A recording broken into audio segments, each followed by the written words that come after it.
มาบัดนี้ตกถึงยามฤดูแล้งสะแปงบ้านทางบ้านพี่ก่อไฟสีลมพัดตองเสียงกองสนั่นหูแสนคิดทอดยอดสู่ยามอยู่ห่างน้อไกลกันคุณแล้วสะแบงบ้านลมพัดปิ่นหมุนดอกลมพื้นสุดที่ฟื้นทนใดอุกภายในหัวใจพี่นางเอ้ยนางไงกุลาอายนี่หนพรบ่พรบอก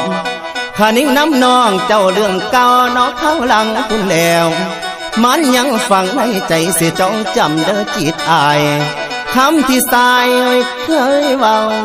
ไว้น้ำสาวเบิดทุกสิ่งคำคำเอ้ยคำความที่ยิ่งบอกนั้นยังจำอันแม่นบ่มาน้องว่าน้องฮัก